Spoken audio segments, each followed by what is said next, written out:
Let's go back to December 22, 2020. A lot of you probably already know this date. You probably didn't forget this date. Yesterday, the SEC charged Ripple, Chris Larsson, and Brad Garlinghouse with selling $13 billion, 0 cents worth of stocks without being registered.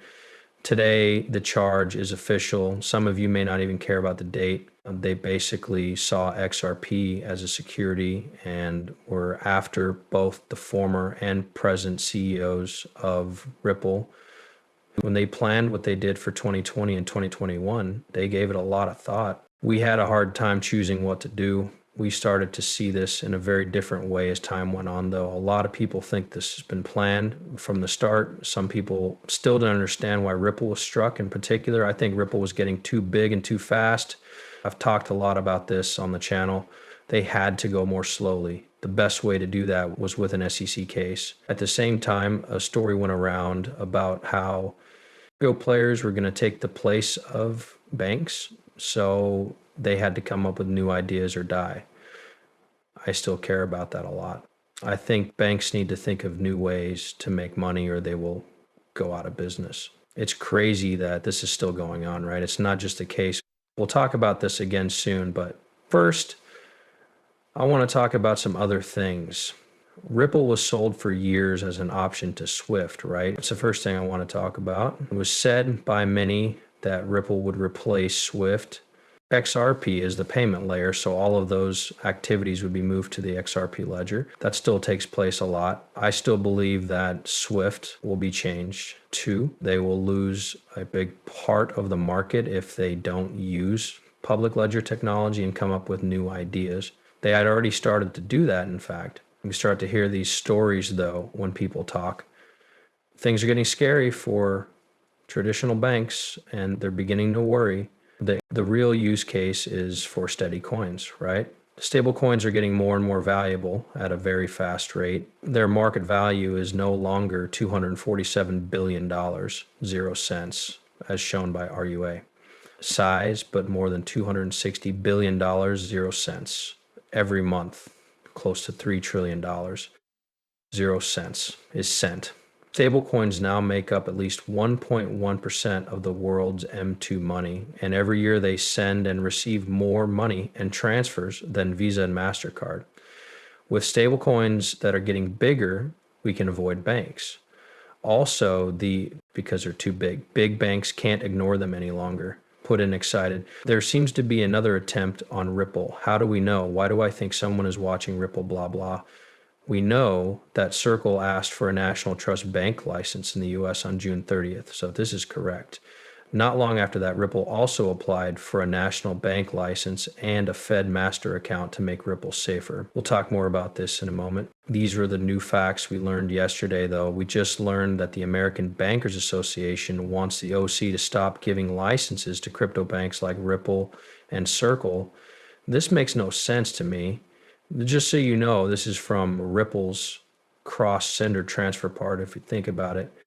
I think it's crazy. The American Bankers Association is made up of many banks.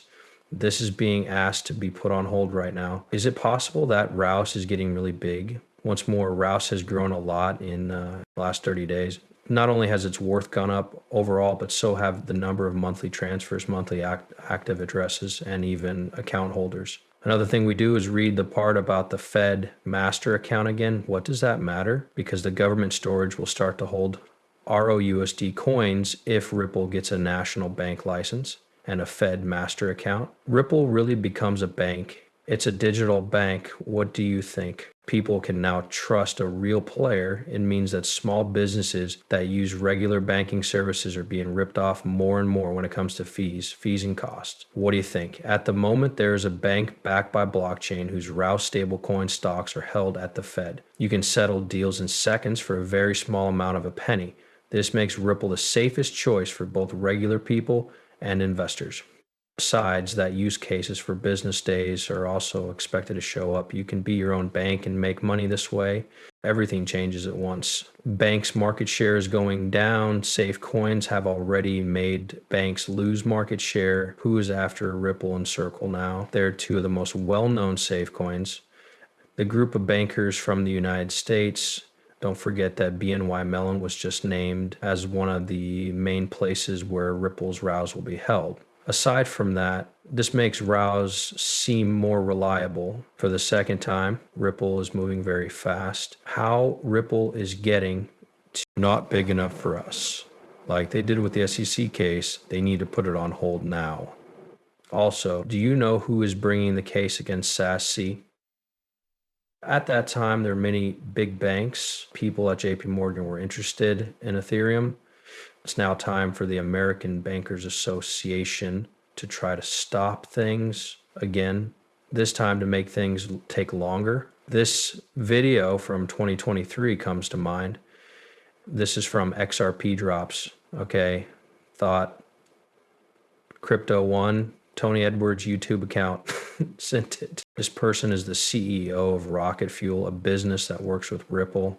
Also, this is the reason why Jaime Dimon and the big banks are scared of this tech. Take a look. Both Uber and Lyft use smartphones to take people where they need to go, get to be faster from A.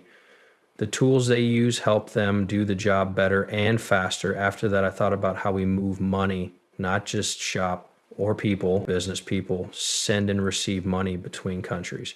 Also think about how credit cards were made before the internet, so the payment system is very old and hard to understand. Yes, there were credit cards before the web. I'm not sure if you already know this. That's the reason it doesn't work well. That's why a chip, a magnetic stripe, and a CVC code had to be added. Why did they do all that if it was so good? It wasn't great, so no. We still pay 3%, 4%, or 5%. There is still fraud and chargebacks going on. That's only for customers. Through banks, you can send about $100,000, 0 cents from the US to Singapore. I don't know if you or anyone else has tried, though. It's not easy. We had to move $400,000, 0 cents from our business in Europe to this country, which took a month. It's crazy. Also, Jaime Dimon, this is why the big banks are scared of this tech.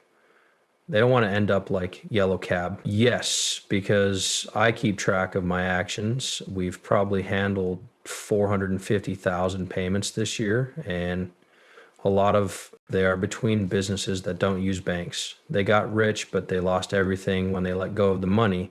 I can see why he doesn't like it. Yes, even more so if he can't move fast enough. Also, this is the reason the big banks are scared.